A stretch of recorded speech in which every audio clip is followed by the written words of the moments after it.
Kata Nabi SAW, setiap langkahnya juga dicatat satu pahala. Berarti kalau langkah kaki kanan misalnya, dicatat satu pahala, dihapus satu dosa. Langkah kaki kiri diangkat satu derajat. Begitu terus. Saya pernah praktikin waktu masih di Makassar beberapa belas tahun yang lalu, waktu itu belum pindah ke Jakarta. Kebetulan kami kontrak di satu rumah, berhadapan sama masjid. Subhanallah, cuma seberang jalan saja. Ini rumah, ada jalan mungkin ukuran 2 mobil, ya, kemudian masjid gitu. Saya coba melangkah dari depan pintu rumah sampai ke masjid itu 50 langkah. Padahal dekat sekali gitu. Berarti ada 25 pencatatan pahala, 25 pembersihan dosa, ada 25 peninggian derajat. Dan dalam riwayat lain disebutkan, itu akan dicatatkan oleh Allah Subhanahu wa ta'ala di saat pergi dan pulang. Pergi dapat seperti itu, pulang pun dapat seperti itu. Ini keutamaan yang besar sekali. Sayang kalau orang sia-siakan gitu.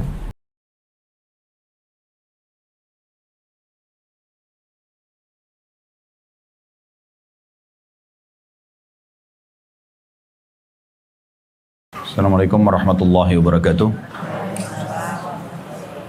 Alhamdulillah. Selalu saja lisan kita memuji Sang Pencipta Allah atas segala nikmat yang dilimpahkan kepada kita. Dan sebagai seorang muslim kita sangat yakin alhamdulillah adalah kalimat penghubung antara kita dengan Sang Pencipta Allah.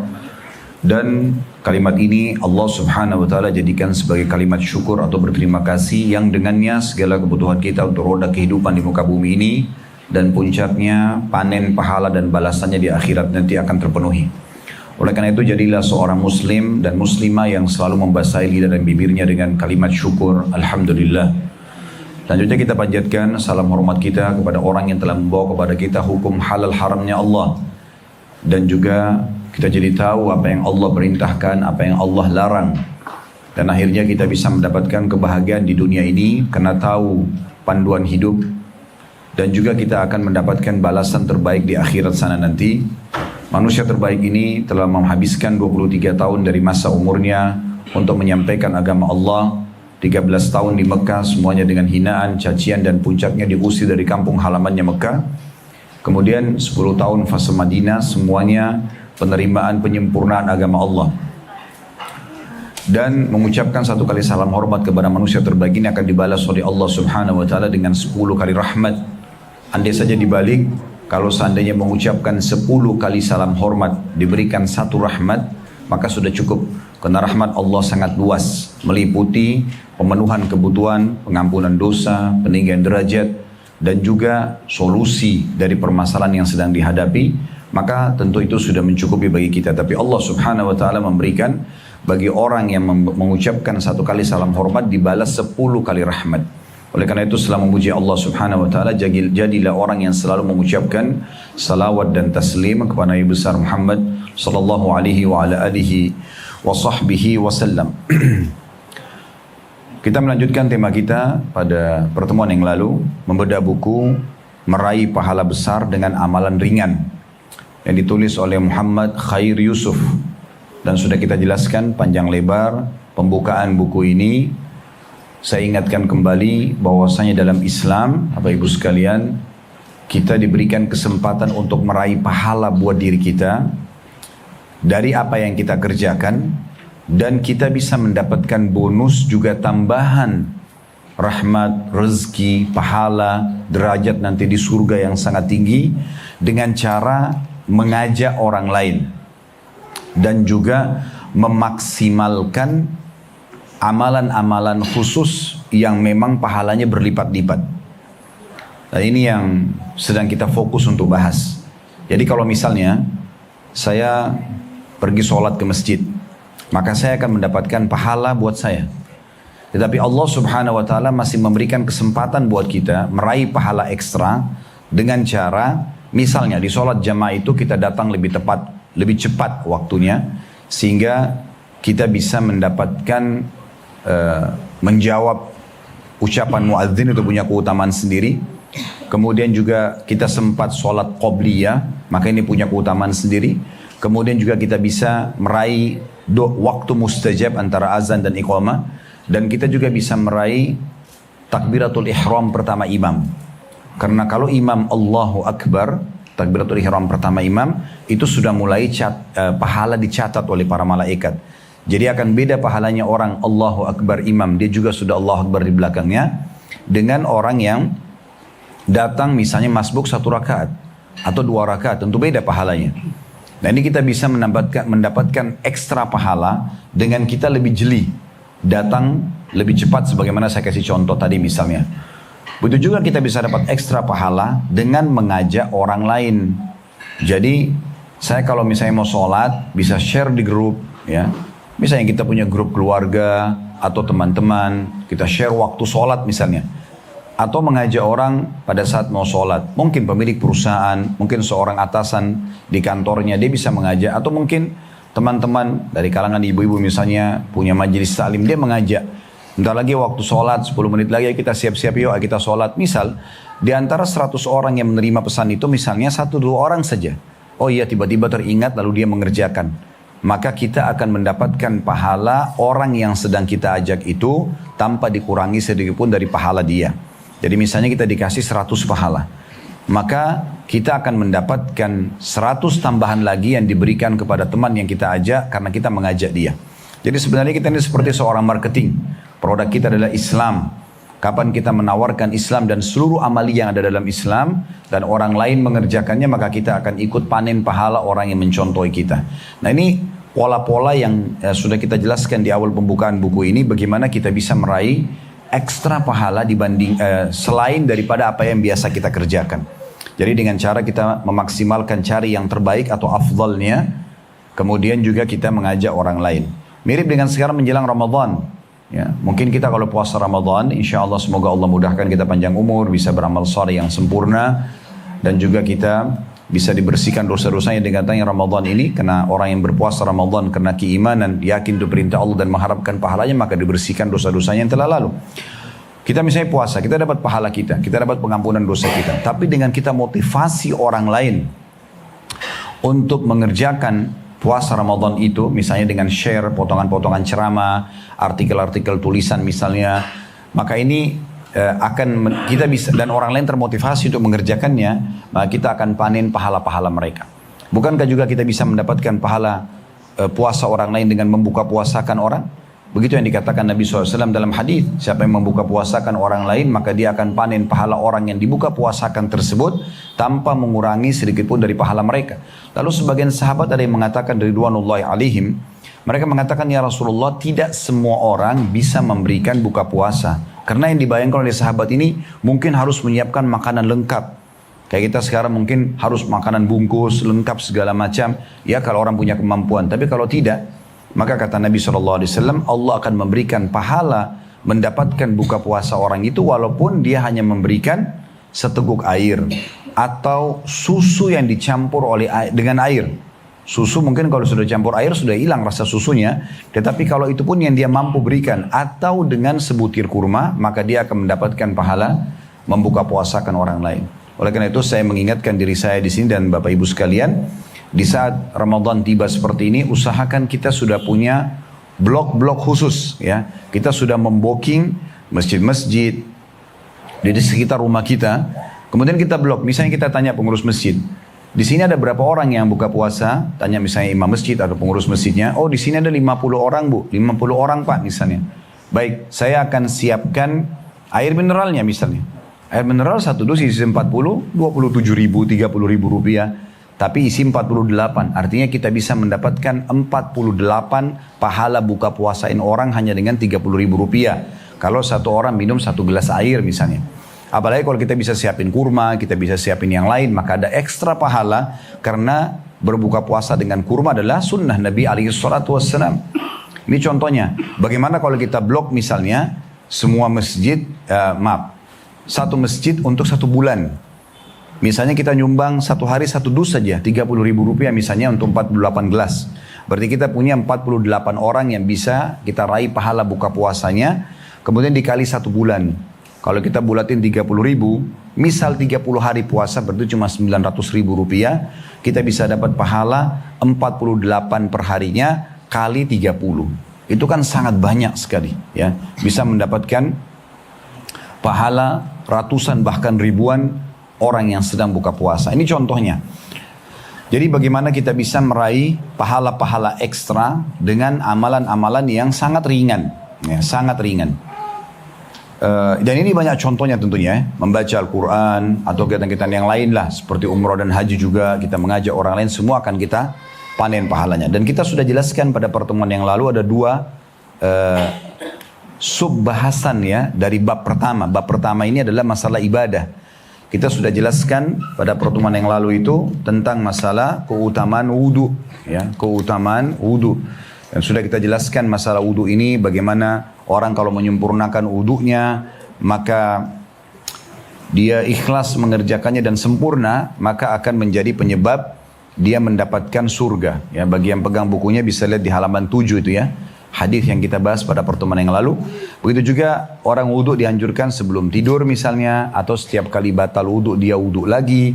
Semua ini punya keutamaan. Dan setiap kali dia berwudu, maka akan berjatuhan dosa-dosa dari tubuhnya bersamaan dengan tetesan air terakhir. Itu sudah kita paparkan pada pertemuan yang lalu. Juga kita sudah bahas subjudul yang lain di bab pertama ini, masalah ibadah, tentang keutamaan sholat sunnat al-fajr, 2 rakaat sebelum subuh. Sebelum sholat wajib subuh, maaf. Yang lebih baik daripada dunia dan seluruh isinya. Sudah panjang lebar kita jelaskan. Dan sudah kita hubungkan juga dengan sunnah-sunnah rawatib, ya. Sholat-sholat sunnah sebelum sholat wajib yang 12 rakaat yang mendapatkan keutamaan di surga. Kesempatan ini kita akan masuk sub bahasan yang ketiga dari bab pertama, yaitu tentang keutamaan sholat berjamaah.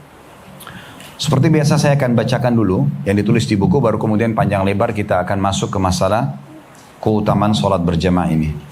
Hadis yang diangkat oleh penulis di sini di halaman 11 kalau yang pegang bukunya, dari Abu Hurairah radhiyallahu anhu, dari Rasulullah sallallahu alaihi wasallam, beliau bersabda, salatul jami'in tazidu ala salatihi fi baitihi wa salatihi fi suqihi 25 darajah.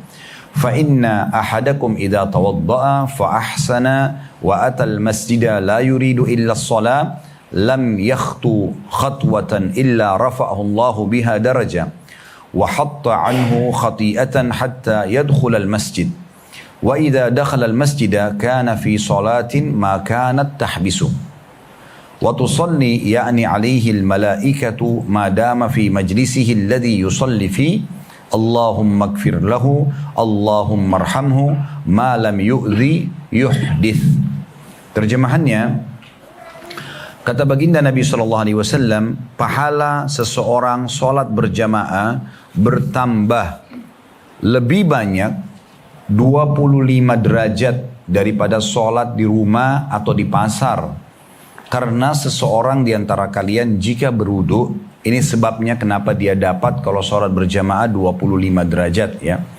Karena seseorang di antara kalian jika berwudu, lalu membaguskan dan menyempurnakan wudunya, lalu datang ke masjid hanya untuk sholat, maka tidaklah dia melangkah setiap langkah kakinya, melainkan Allah mengangkatnya 1 derajat. 1 langkah kaki, 1 derajat di surga, dan menghapus darinya 1 langkah lagi 1 kesalahan sampai dia masuk ke masjid.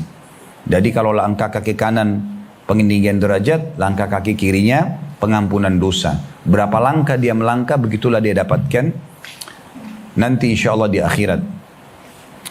Dikatakan, dan apabila dia masuk ke masjid, lalu dia tetap dalam keadaan sholat, selama sholat menahannya. Maksudnya kalau ada orang misalnya masuk antara azan dan iqamah ke masjid, dan dia sholat sunnah qobliyah misalnya, sambil nunggu iqamah tetap dia duduk, maka dihitung dia seperti mengerjakan sholat wajib itu sampai dia keluar dari masjid. Atau dia menunggu antara duhur ke asar misalnya, atau maghrib ke isya, dia nggak pulang, dia duduk aja, karena lagi tidak ada kegiatan, dia tunggu. Maka selama dia nunggu 2 waktu sholat itu, setiap saat berjalan pahalanya seperti mengulang-ulangi sholat wajib tersebut. Di sini saya ulangi lagi kata Nabi SAW, dan apabila dia masuk masjid, dia tetap dalam keadaan sholat selama sholat menahannya. Maksudnya dia tidak meninggalkan masjid karena menunggu sholat yang setelahnya. Para malaikat selalu mendoakannya selama dia masih berada di majlis tempat sholatnya. dengan doa, ya Allah ampunilah dia, limpahkanlah rahmat kepadanya selama dia tidak menyakiti sesama dan tidak berhadath atau membatalkan wudhunya.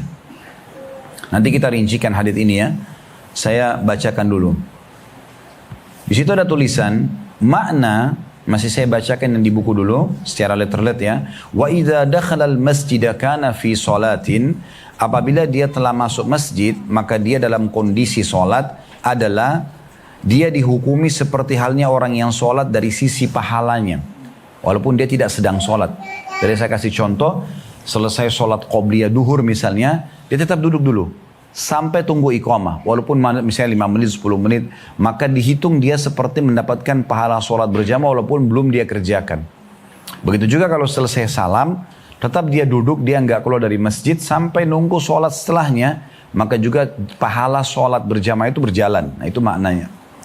Kemudian dikatakan makna yang selanjutnya, makanat tahbisuhu, selama sholat yang menahannya, yakni tidak ada yang menahannya untuk keluar dari masjid selain penantiannya terhadap sholat setelahnya. Jadi kalau orang cuma nunggu karena janjian sama teman nggak dapat ini, ya. Atau hanya karena keperluan ingin ketemu sama orang misalnya, ya. Atau hanya sekedar meramaikan masjid, bukan karena menunggu sholat tidak dapat keutamaan ini.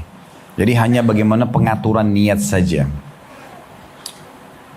Kemudian setelahnya saya tambahkan ya ini.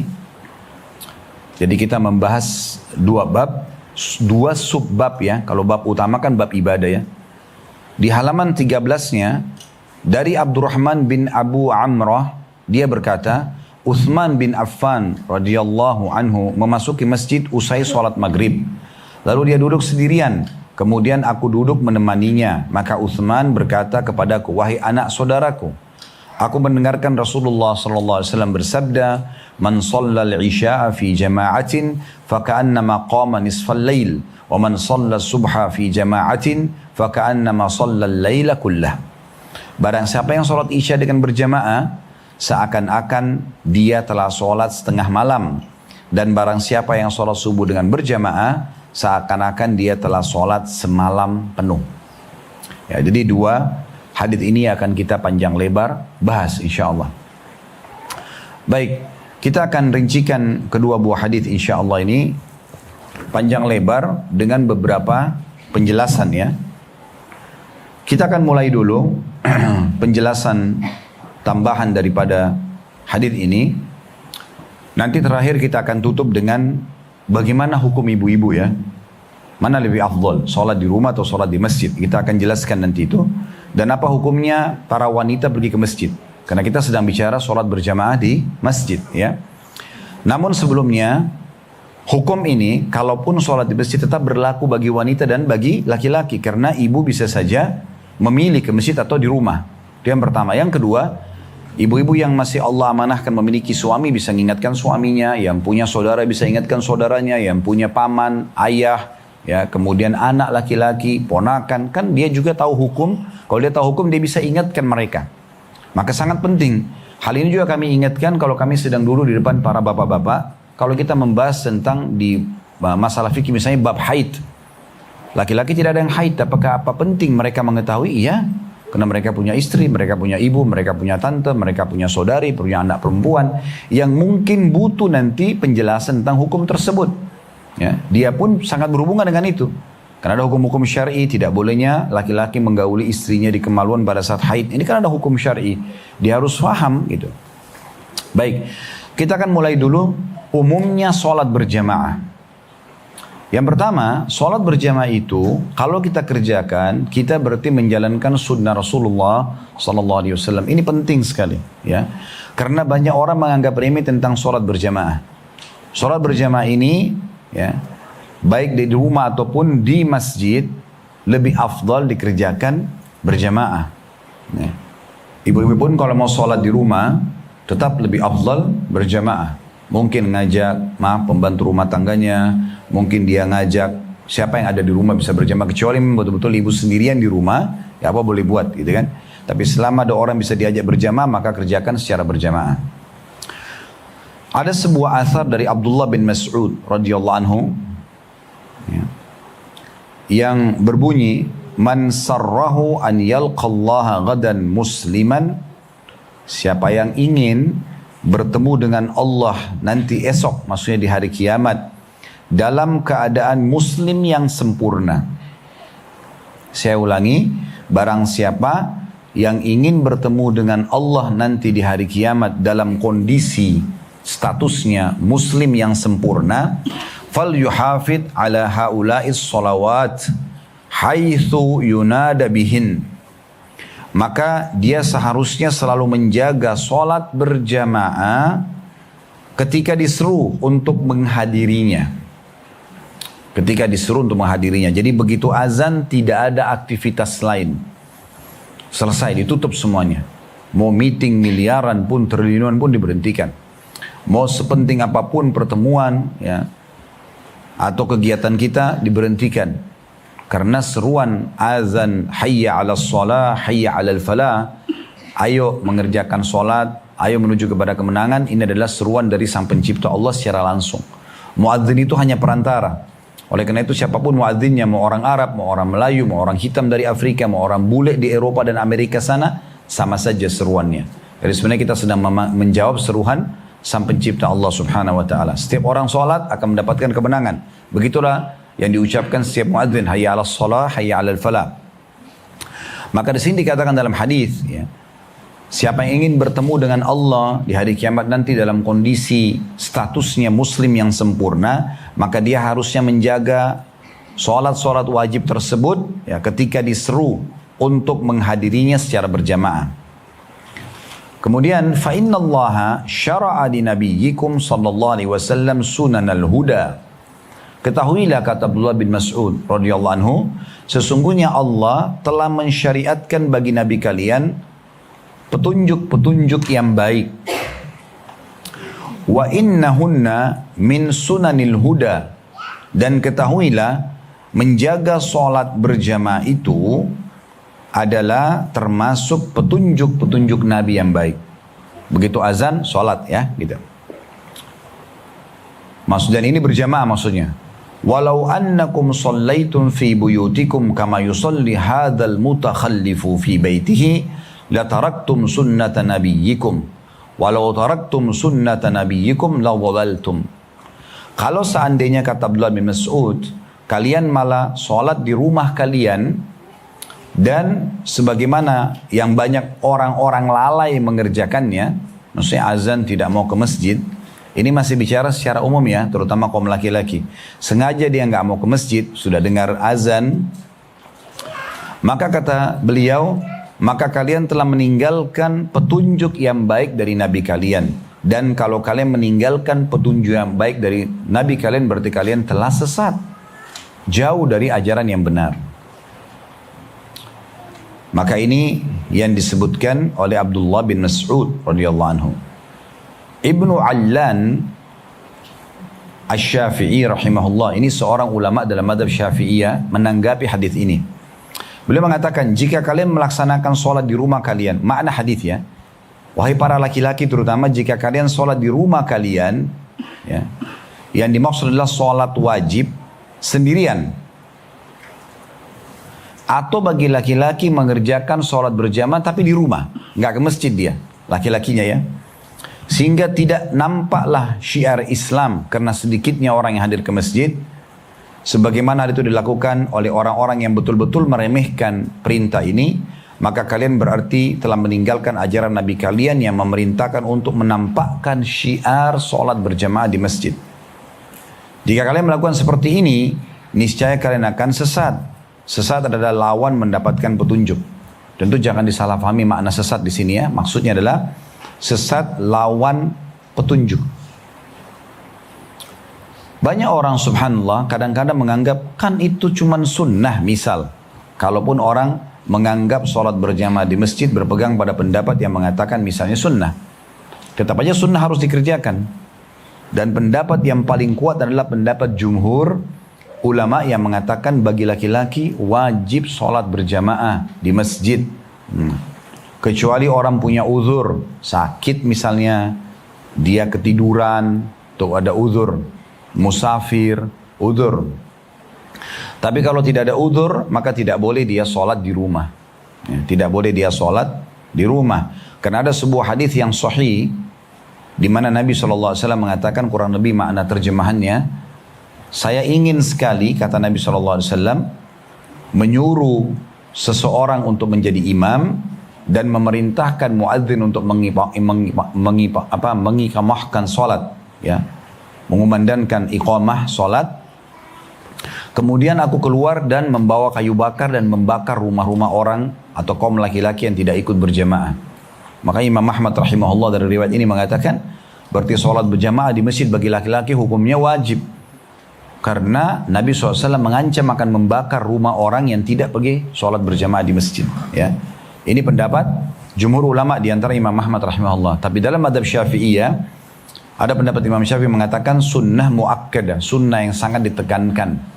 Ya, karena beranjak daripada hadis tadi yang kita bacakan ya, sholat seseorang di antara kalian di masjid lebih afdal 25 derajat dibandingkan sholat di rumahnya atau di pasarnya. Hadis ini tidak ada ancaman. Ya, maka Imam Syafi'i mengatakan rahimahullah berarti sunnah muakkadah, sunnah yang sangat ditekankan. Tapi walaupun sunnah tetap tidak boleh ditinggalkan. Ya, maka ini perlu ditekankan tentunya.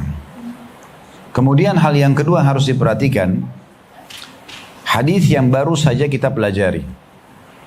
Ini hal kedua yang harus diperhatikan dari penjelasan hadis yang baru kita baca itu dalam bab yang sedang kita bahas. Yaitu, hadis yang panjang lebar tadi dijelaskan bahwasanya orang yang sholat berjamaah di masjid akan mendapatkan 25 derajat. 25 derajat.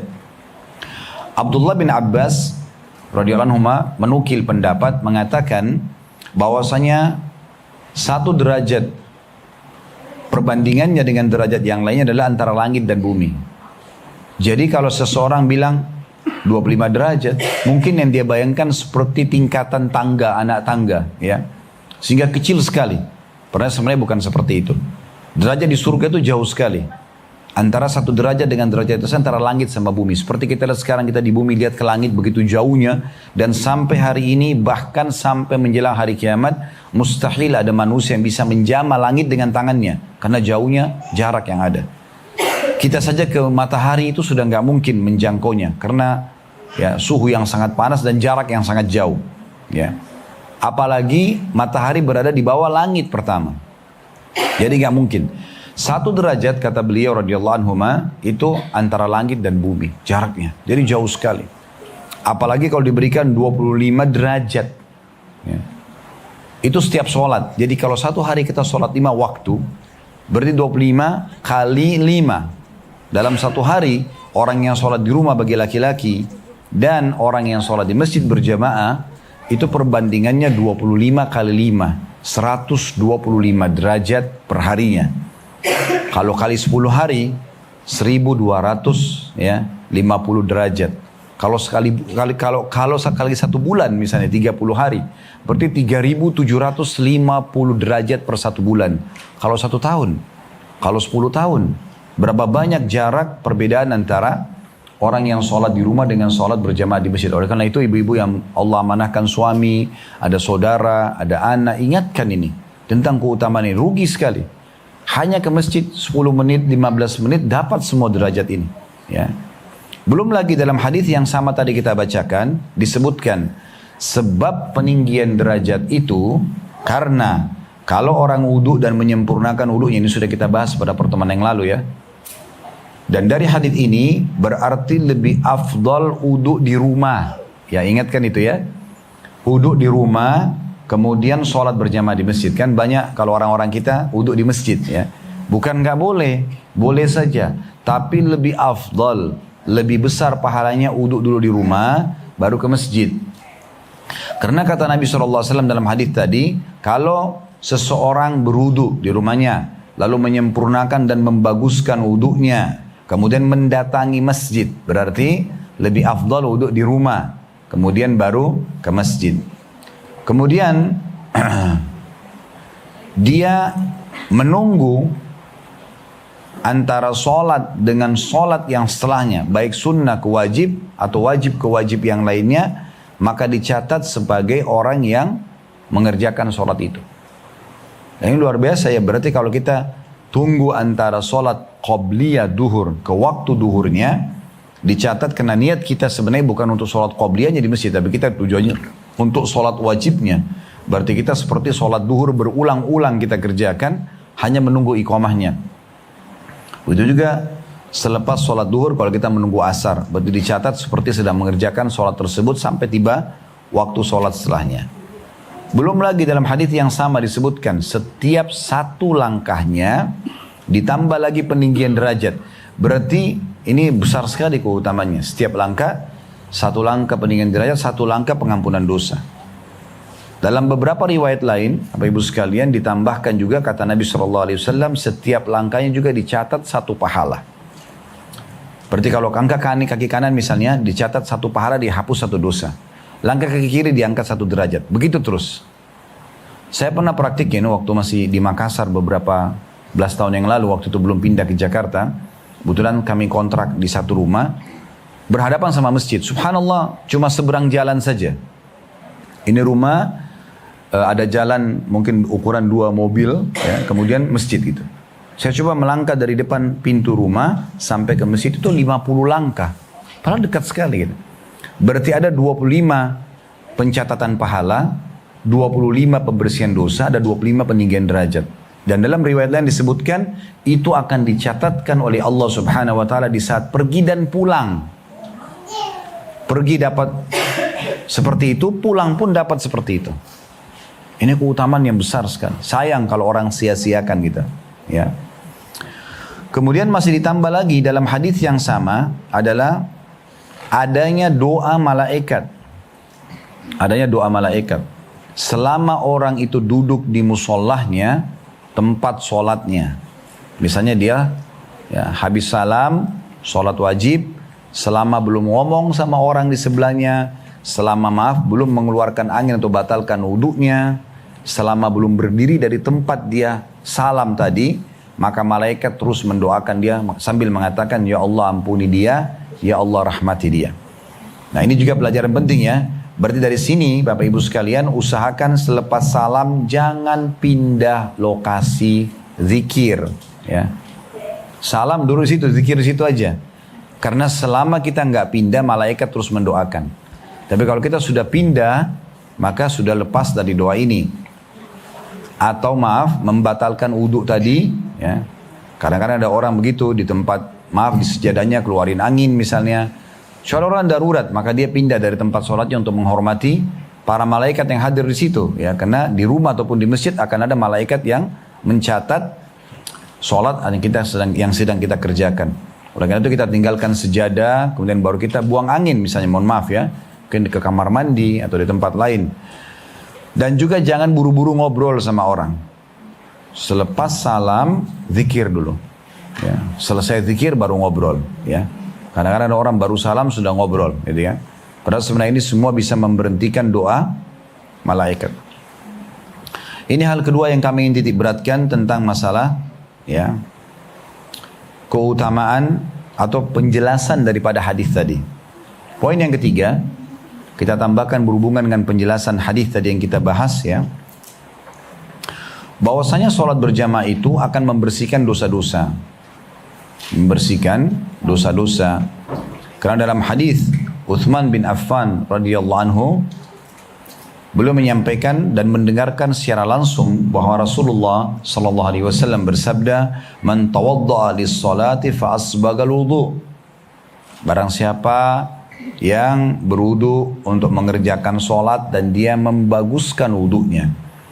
Ini saya ingatkan kembali, sudah saya jelaskan pada pertemuan kita perdana yang lalu ya. Wudu, Bapak Ibu sekalian, jangan tergesa-gesa. Nikmati setiap anggota tubuh yang diperintahkan untuk dibasuh. Ya, telapak tangan ada batas minimal. Kalau bisa dilebihkan, sudah kita jelaskan pertemuan yang lalu ya. Jadi kalau misalnya telapak tangan batas minimal, Bapak Ibu dianjurkan melebihkan. Ya, kemudian juga siku batas minimal kita lebihkan. Mata kaki batas minimal lebihkan. Karena kata Nabi SAW, nanti ya, aku akan mengenal umatku di hari kiamat dari cahaya yang keluar dari anggota tubuh yang tersentuh air wudu. maka siapa yang bisa memanjangkan cahayanya itu lakukanlah. Dan Abu Hurairah menyampaikan radhiyallahu anhu, perhiasan seorang mukmin di hari kiamat nanti akan memenuhi seluruh anggota tubuh yang tersentuh dengan air wudhunya. Ya. Ini sudah kita singgung pada pertemuan lalu, tapi saya ingatkan kembali.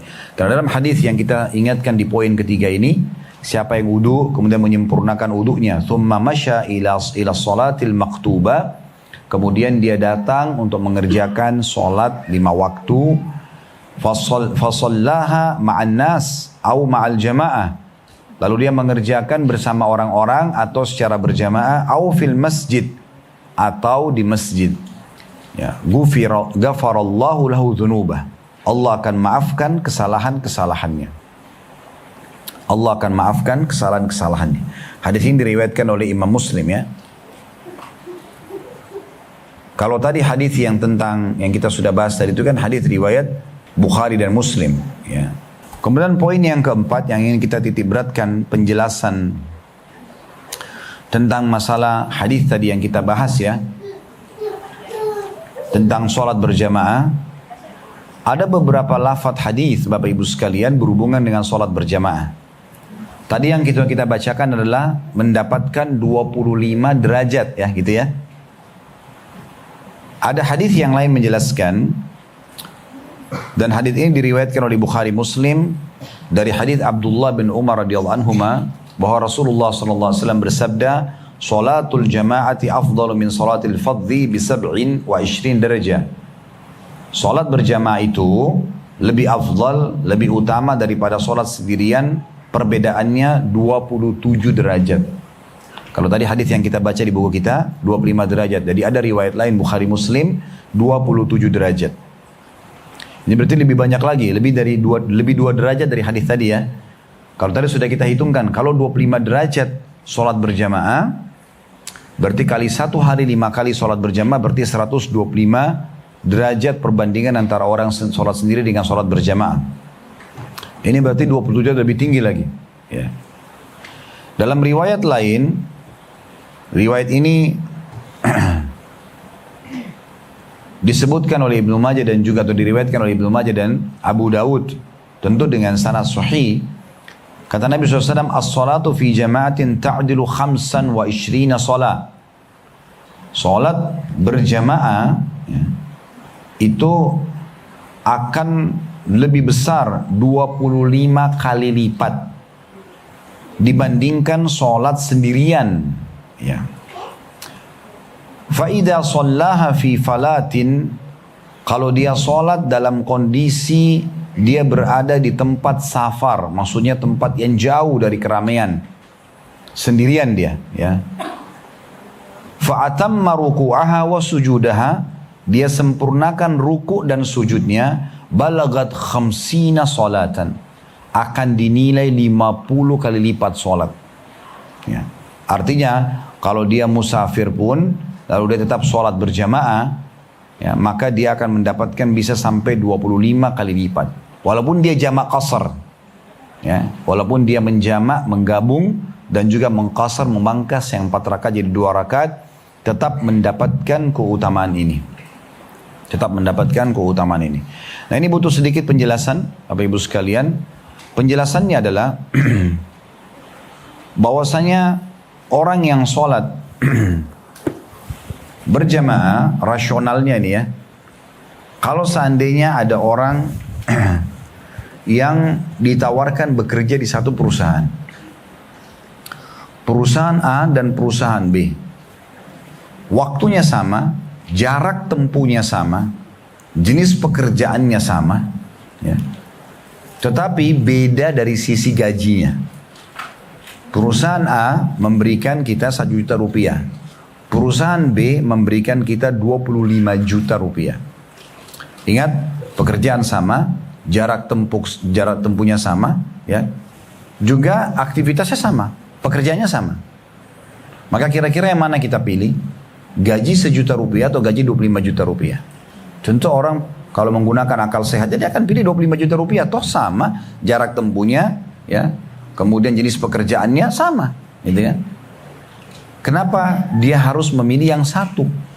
juta, kenapa dia nggak pilih 25? Ini rasionalnya. Berarti orang kalau sholat berjamaah milih di rumah misalnya, terutama bagi laki-laki, maka dia memilih 1 juta rupiah dan dia biarkan yang jaraknya dekat sekali dari rumahnya, karena rata-rata alhamdulillah kayak kita di Indonesia, masya Allah, musola dan masjid itu bertetangga semuanya, sangat mudah.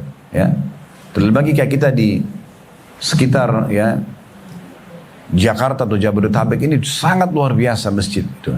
Saya juga berapa kali keliling hampir di seluruh wilayah Indonesia juga sama. Masjid dan musola sangat berdekatan ya, kecuali beberapa wilayah yang sangat terpencil mungkin, itu mungkin sedikit ada jarak. Tapi tetap aja dengan sedikit menuju ke sana, jalan sedikit menuju ke sana, kita akan dapatkan 25 kali lipat ya. Diangkat lagi 25 derajat atau 27 derajat. Jadi 2 hal ini bisa kita dapatkan ya. Kita bisa mendapatkan 25 kali lipat nilai sholat, dan kita juga mendapatkan 25 kali lipat derajat nanti di surga. Jadi sangat rugi kalau laki-laki tidak ke masjid ini untuk mengerjakan sholat berjamaah. Sekarang kita tinggal masuk ke masalah sholat bagi wanita ya. Sholat bagi wanita. Bagi wanita kita akan bahas secara khusus di sini ya. Walaupun mereka boleh pergi ke masjid, tetap lebih afdal di rumah. Tapi yang perlu kita jawab pertanyaan di sini, bolehkah wanita sholat berjamaah di masjid untuk mengejar keutamaan tadi? Nah ini yang butuh jawaban. Kan tadi saya sudah tahu keutamaannya besar sekali ya. Setiap langkah ada peninggian derajat, pengampunan dosa, dicatatkan 1 pahala, gitu kan. Kemudian sholat berjamaah juga itu punya keutamaan sendiri, ya. Karena ada hadis yang perlu Bapak Ibu tahu. Kata Nabi SAW dalam hadis yang dihasankan oleh para ulama hadis, siapa yang tidak ketinggalan 40 hari takbiratul ihram pertama imam.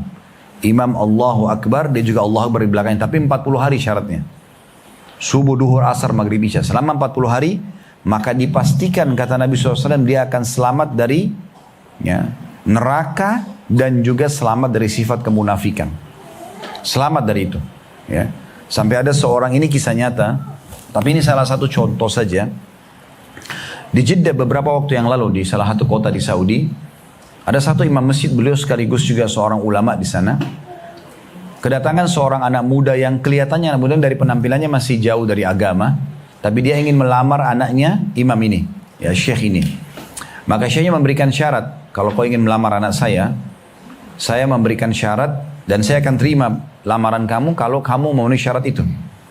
Yaitu kamu harus hadir 40 hari sholat di masjid ini bersama saya, berjamaah. Saya ingin lihat, begitu salam kamu ada di situ. Atau begitu saya sebelum takbiratul ihram saya balik ke kamu, saya akan lihat kamu ada selama 40 hari.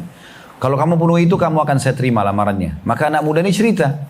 Dia bilang, saya semangat mengerjakan sholat berjamaah di beberapa hari pertama. Tujuannya ria. Tujuannya hanya untuk mau melamar anaknya syekh ini.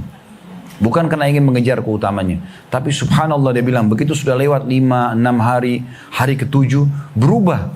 Tiba-tiba hati saya memang sudah mulai terikat dengan masjid. Merasa nyaman. 10 hari, 20 hari. Begitu sudah full 40 hari, dia bilang, saya tidak ketinggalan takbiratul ihram pertama imam itu.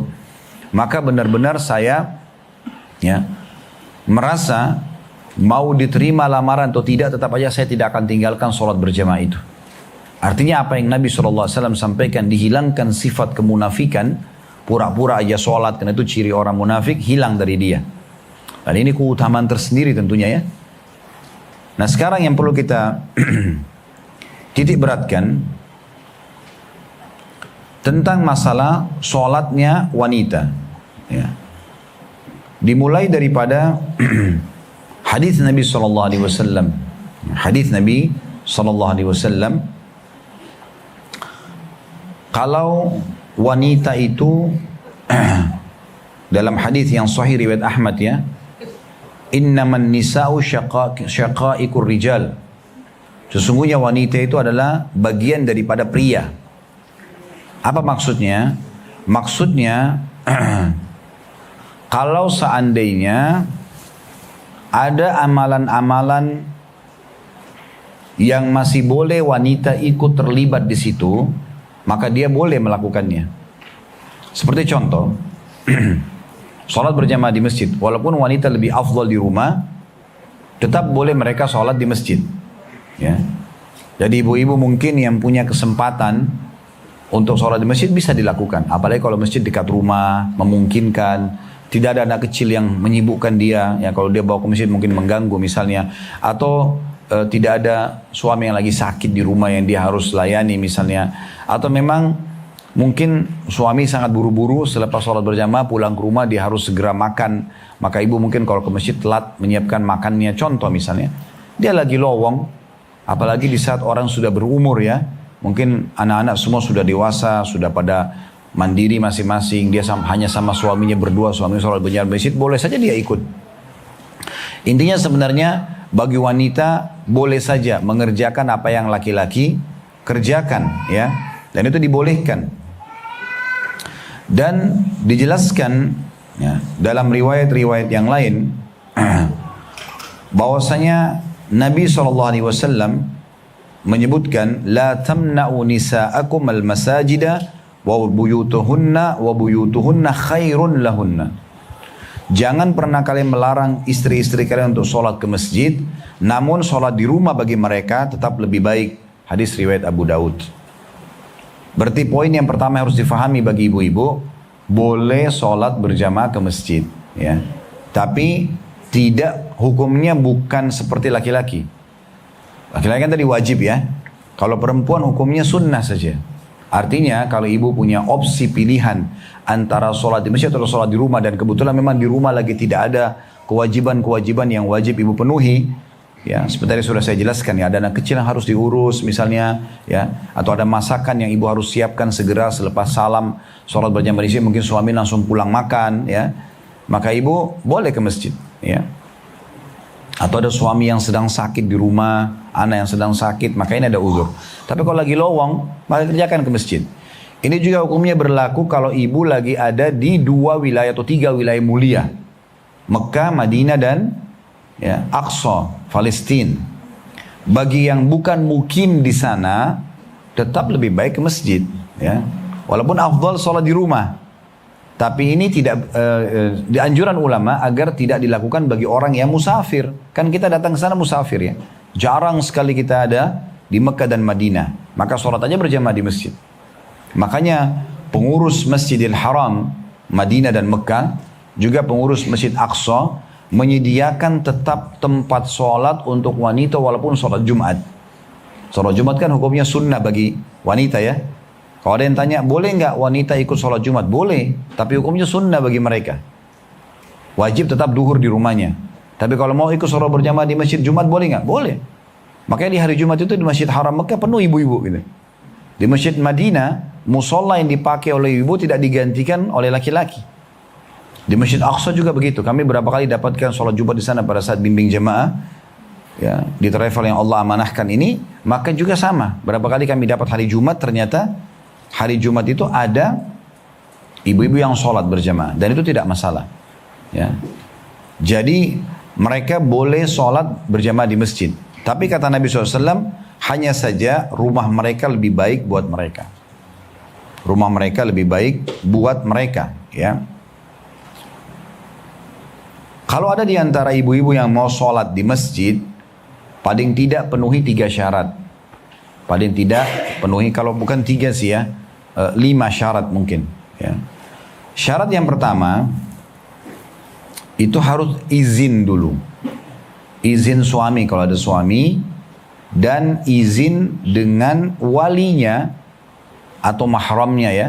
Kayak dia izin dari ayahnya kalau sebelum menikah ya.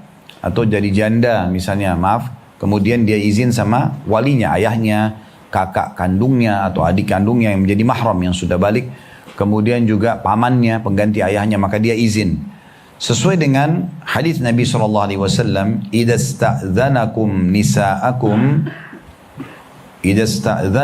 nisa'ukum ilal masajidi fa'dzanu lahunna. Jika istri kalian izin pada kalian untuk ke masjid, maka izinkanlah mereka. Hadis riwayat Muslim.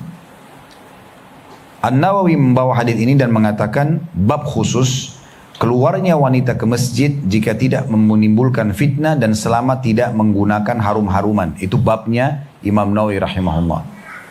Tapi dari hadis ini kita bisa lihat berarti wanita izin dulu kalau mau keluar ke masjid.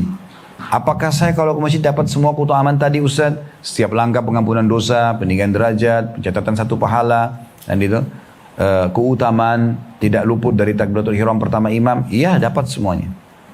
Tapi kalau ibu sholat di rumah tetap lebih afdal bagi ibu. Tentu di sini tidak ditarik hukum bagi laki-laki ya.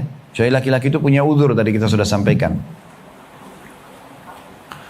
Dalam riwayat yang lain dari Abdullah bin Umar radhiyallahu anhuma bahwasanya aku mendengarkan Rasulullah SAW bersabda, la tamna'u nisa'akum al-masajida idza sta'dzanakum ya idza sta'dzannakum ilaiha. Janganlah kalian menghalangi istri-istri kalian menuju ke masjid. Jika mereka meminta izin pada kalian, maka izinkanlah dia. Kemudian Bilal sempat berkata pada saat itu, waktu Abdullah bin Umar sampaikan hadits ini sahabat Nabi yang lain, Bilal radhiyallahu anhu masyhur, muadzin Nabi, mengatakan, wallahi lam na'unnahun, demi Allah pasti kami akan larang istri-istri kami. Maka Abdullah bin Umar pada saat itu pertama kali marah dengan Bilal, dan marah dengan sangat luar biasa. Beliau mengatakan kepada Bilal, ya, aku mengatakan dan mengabarkan kepadamu hadis Rasulullah SAW, lalu kau mengatakan kami demi Allah akan melarang istri-istri kami. Nabi SAW tidak melarang mereka untuk ke masjid. Kenapa kamu larang? Gitu kan? Maka berarti di sini poin pertama tentang masalah izin, harus izin, ya. Dan ini sebenarnya masuk juga dalam umumnya ya. Kalau seorang istri kalau mau keluar, mau kemana saja wajib izin sama suaminya, ya. Dan ini tentu izin kalau hal-hal yang dibolehkan dalam agama. Haram hukumnya seorang muslimah izin keluar rumah untuk maksiat, tidak boleh. Dia bilang sama suaminya, saya mau pergi ke rumah teman saya, tapi dia tahu ke rumah temannya nanti buat maksiat, itu tidak boleh. Izin ini tidak berlaku, apalagi kalau dia bohong, ya. Dia bilang saya akan pergi pengajian, padahal sebenarnya bukan ke pengajian, ya. Malah pergi kafe, malah pergi gosip-gosipin orang. Nah ini malah dapat tambah dosa gitu. Berbohong ya. Atau dia atur sama temannya mengatakan misalnya, nanti kalau suami saya tanya kamu bilang saya sama kamu, padahal sebenarnya tidak, ya. Ini haram. Tapi kalau dia izin untuk kebaikan kayak silaturahim keluarga, hadiri majelis taklim, sholat berjamaah di masjid, jenguk orang sakit, ya. Itu contoh kegiatan-kegiatan sosial. Misalnya ada bagi-bagi buka puasa atau apa dan suaminya izinkan, maka itu tidak masalah. Yang kedua yang harus diperhatikan adalah tidak boleh pakai wangi-wangian menuju ke masjid ini, ya. Kecuali memang yang dasarnya melekat di tubuh ya. Kayak misalnya ibu-ibu mandi habis pakai sampo, pakai sabun, oke saja, gak ada masalah. Atau hand body, ya. Itu beda. Tapi kalau parfum yang disemprot yang bisa menyengat bagi lawan jenis ini nggak boleh. Ya. Itu diambil daripada hadis riwayat Muslim dari Abu Hurairah radhiyallahu anhu bahwasanya Nabi SAW bersabda, ayyamam ra'atin asabat bakhuran, wanita manapun yang memakai parfum atau harum-haruman, fala tashhad ma'ana al-isya al-akhirah, jangan ikut menghadiri sholat isya bersama kami. Nabi SAW larang. Dan khusus di sini dikatakan tentang masalah sholat berjamaah ya, ke masjid. Dilarang karena khawatirnya nanti kalau ke masjid wangi-wangi, terus kemudian ketemu dengan laki-laki, tadinya niatnya ibadah malah mengganggu, ya, malah menggoda. Dan dalam riwayat lain, istri Abdullah bin Mas'ud namanya Zainab radhiyallahu anhu majma'in mengatakan bahwa Rasulullah SAW mengatakan kepada para wanita, idza syahidat ihdakunnal masjidah fala tamas tiban. Jika salah seorang dari kalian wahai para wanita ingin mendatangi masjid untuk sholat, maka jangan memakai harum-haruman atau wangi-wangian. Hadis riwayat Muslim.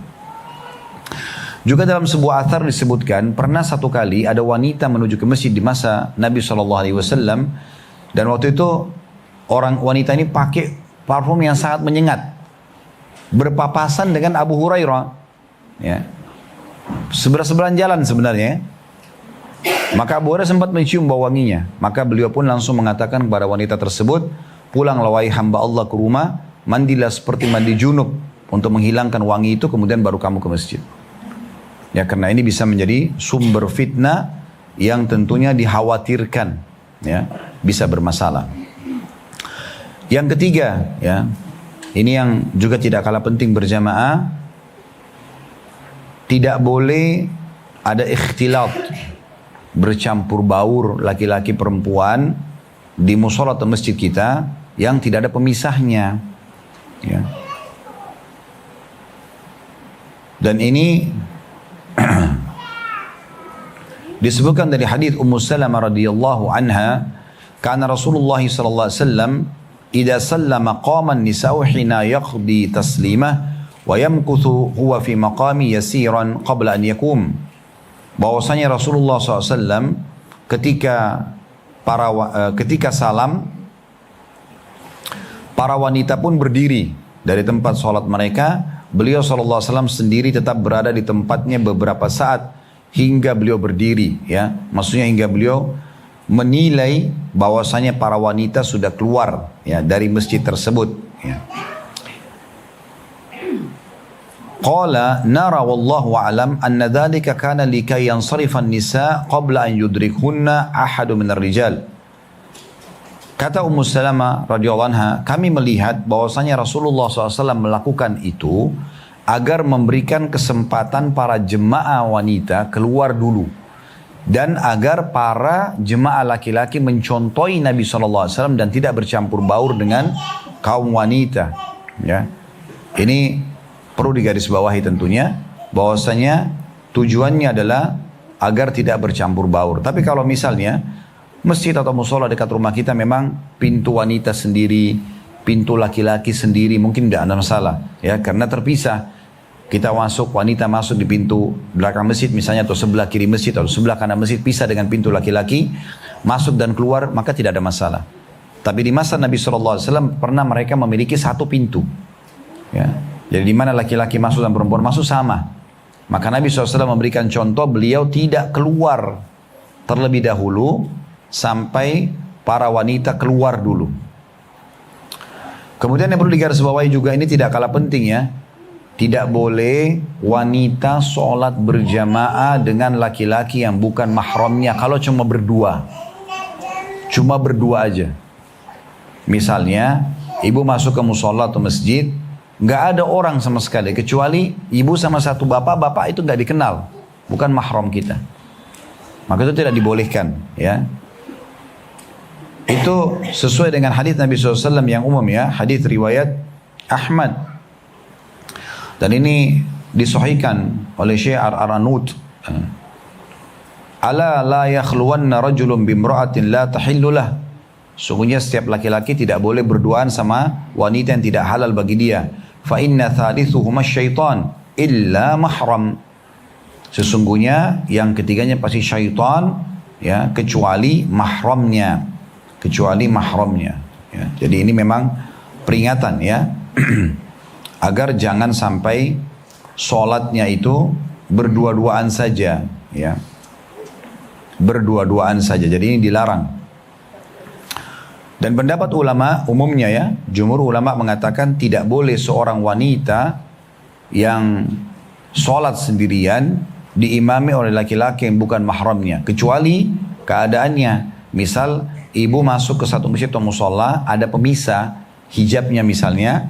Kemudian ada satu bapak, misal dia sendiri juga di musola masjid, lalu dia berteriak, misalnya dia mengatakan, ada orang di masjid nggak? Ada orang di musola nggak? Saya ibu mengatakan iya. Ibu mau sholat, ibu mengatakan iya misalnya. Lalu dia sholat di depan, tapi ibu nggak ketemu sama dia, terpisah dengan hijab. Ini berarti masuk dalam pembolehan karena masalahnya adalah ada hijab. Karena hijab kan akan menjadi penghalang, gitu kan? Tapi kalau berdua-duaan, berdekatan, seperti kasus suami istri misalnya, suami depan, jaraknya cuma satu saf, perempuan di belakang, dan itu bukan mahramnya. Otomatis kan pada saat salam bisa melihat, atau sunnah Nabi SAW kalau salam, selepas salam berzikir, imamnya menghadap ke makmumnya, gitu kan? Nah ini semua dikhawatirkan terjadi pelanggaran-pelanggaran, ya. Kemudian kita akan tutup teman-teman sekalian di poin ini, ya, tentang masalah afdhaliyahnya wanita sholat di rumah, ya. Dan kalau sholat berjamaah, misalnya ibu mau sholat sama anak perempuannya, sama pembantu rumah tangganya, sama teman-temannya, maka bagaimana caranya sholat berjamaah wanita? Bagaimana kalau ibu jadi imam? Kan kita sudah tahu ya, kalau imamnya laki-laki, maka imamnya di depan, perempuannya di belakang, sebelah kanan kan gitu. Saya ibu sholat sama suami. Tapi kalau ibu imamnya wanita, seperti apa? Dengarkan hadisnya. Disebutkan dalam sebuah riwayat, ya, riwayat Abdul Razzaq, Darul Qutni, Al-Hakim, Al-Baihaqi, dan hadis ini hadis sahih ya, diriwayatkan oleh Abdul Razzaq, Ad-Darul Qutni, kemudian Al-Hakim dan juga Al-Baihaqi.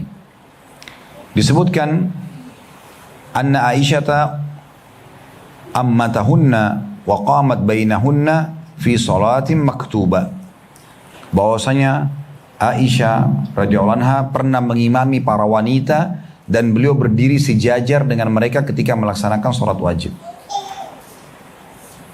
Jadi jaraknya antara imam sama makmum sama rata. Ya. Jangan ibu jadi imam, ibu di depan, wanitanya di belakang. Jemaah wanitanya tapi bersebelahan. Mau satu jemaah atau lebih sama. Jadi dibentuklah ya semua kiri kanannya. Ibu misalnya jadi imam di tengah-tengah, di sebelah kanan wanita yang lain misalnya empat orang. Kalau misalnya untuk ukuran 4 orang kanan, diisi dulu sebelah kanan, kemudian sebelah kiri imam. Baru kemudian kalau penuh baru pindah ke belakang. Kalau imamnya wanita, ya. Kalau imamnya wanita. Begitu juga disebutkan dalam riwayat lain.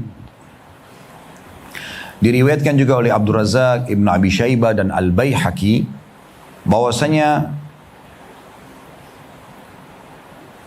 ammatana, ini kata Hujairah binti Husain radhiyallahu anha. Beliau mengatakan ammatana Ummu Salamah fi salatil asri qamat bainana, bahwasanya Ummu Salamah pernah mengimami kami para wanita ketika salat asar dan beliau berdiri di tengah-tengah kami. Beliau berdiri di tengah-tengah kami. Ini cara salat berjamaahnya. Sementara yang tadi saya janjikan bahwasanya salat ya wanita di rumah lebih afdal, hadisnya adalah riwayat Abu Daud dengan sanad hasan. Dikatakan karena Rasulullah SAW yazuruha fi baitiha, ini tentang seorang wanita ya yang pernah dikunjungi oleh Nabi SAW. Tepatnya namanya Waraqah radhiyallahu anha. Beliau sudah sangat berumur. Nabi SAW pernah berkunjung di rumahnya. Kemudian ya, wa ja'ala laha mu'adzinan. Nabi SAW memerintahkan agar Waraqah memiliki seorang muadzin, yu'adzina laha, untuk azan untuk dia, ya, untuk wanita yang di rumahnya. Wa amaraha anta umma ahla dariha, lalu memerintahkan agar Waraqah mengimami para wanita yang ada di rumahnya. Qala Abdurrahman fa ana ra'aitu muadzinuha syaikhan kabiran, dan aku melihat sendiri bahwasanya muadzinnya Waraqah adalah seorang bapak yang sangat tua, ya. Jadi maksudnya adalah bapak yang sudah tidak mampu menuju ke masjid. Dan dalam hal ini juga perlu kami tambahkan, kalau ibu-ibu mau sholat di rumah, boleh langsung sholat kalau sudah masuk waktu walaupun tidak azan, cukup dengan azan yang ada di sekitar kita. Atau kalau mau azan, maka yang azan laki-laki, kalau ada muazzinnya, ya. Boleh laki-laki itu azan, ya, kemudian lalu ke masjid misalnya dia sholat, bisa saja. Atau orang yang sangat tua tidak memungkinkan dia ke masjid, boleh dia jadi muazzin. Atau paling simple, ibu nggak usah sholat, ya, nggak usah pakai azan atau muazzin, langsung saja sholat berjamaah di rumah. Nah, ini gambaran tentang masalah, ya, sholat berjamaah tadi dari hadis ini. Terakhir kita tambahkan hadis kedua. Itu kan tadi hadis pertama ya, tentang sholat berjamaah. Hadis kedua tadi tentang keutamaan sholat subuh dan isya berjamaah. Ya, karena tadi ada hadis kita sebutkan masalah itu ya. Hadis tadi yang masyhur yang tadi sudah kita bacakan, sabda Nabi SAW, man sholal isya fi jamaah, siapa yang sholat isya berjamaah, faka'annama qama nisfal lail. Pahalanya sama dengan dia melaksanakan sholat tidak berhenti setengah malam. Ya. Jadi seperti mulai dari Isya sampai setengah malam. Misalnya kalau kita hitung satu malam itu ibu sekalian, misalnya dari mulai Isya sampai subuh, contoh misal jam 8, misal jam 7 malam misalnya Isya, subuh jam 5 misal contoh.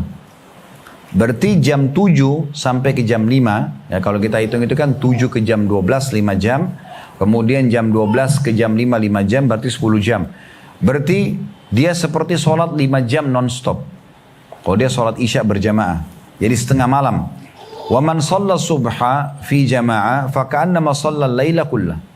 Dan siapa yang sholat subuh berjamaah, maka sama dengan dia ya melaksanakan sholat semalam penuh.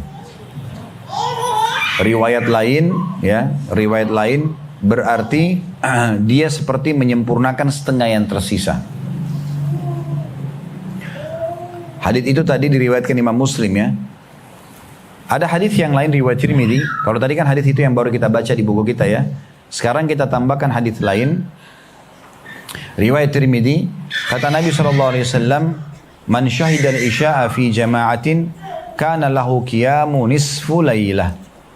Siapa yang menghadiri sholat Isya berjamaah, maka baginya sholat separuh malam. Wa man shallal isya'a wal fajra fi jama'ah kana lahu ka qiyami lailah. Siapa yang sholat subuh berjamaah, siapa yang sholat Isya dan subuh dua-duanya berjamaah di masjid, maka pahalanya sama dengan dia atau seperti dia sholat semalam suntuk. Dalam riwayat lain, hadits riwayat Imam Muslim juga, kata Nabi SAW, walau ya'lamuna ma fil atamata was subhi la'atauhuma walau habwa. Andai saja orang-orang mengetahui besarnya pahala yang Allah janjikan di subuh dan Isya, maka mereka niscaya akan mendatangi keduanya walaupun harus merangkak. Nah ini tentang keutamaan khususnya subuh dan Isya. Dan disebutkan dalam riwayat lain, memang dua sholat ini kenapa diberikan keutamaan yang lebih besar dibandingkan sholat lainnya, subuh dan Isya, karena dua sholat ini sholat yang paling berat bagi orang munafik. Sholat yang paling berat bagi orang munafik. Ya. Orang munafik itu kalau waktu Isya mereka sudah tidur, ya, di zaman Nabi SAW, di masa sekarang mungkin mereka lebih lalai, banyak kegiatan yang lain, mereka tidak kerjakan Isya, di waktu subuh juga mereka tidur.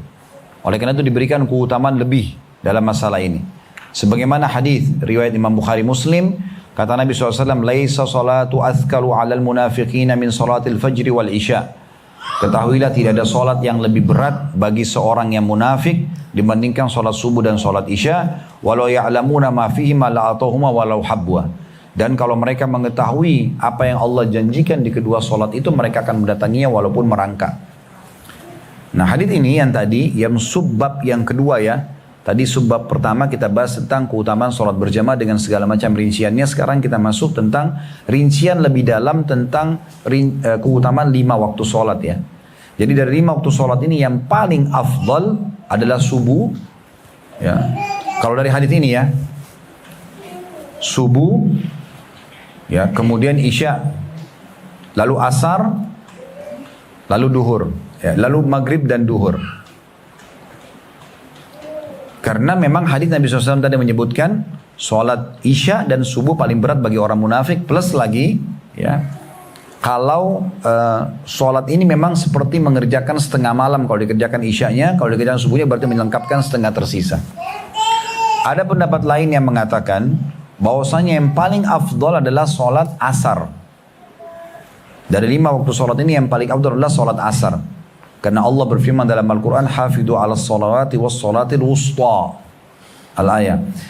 Jagalah sholat kalian ya, dan terutama sholat pertengahan. Pendapat ulama banyak tentang masalah sholat pertengahan, tapi yang paling kuat adalah mengatakan sholat asar. Maksudnya pertengahan. Subuh sama duhur dianggap seperti sholat pagi, maghrib dan isya sholat malam. Di waktu malam maksudnya. Jadi asar tengah-tengah.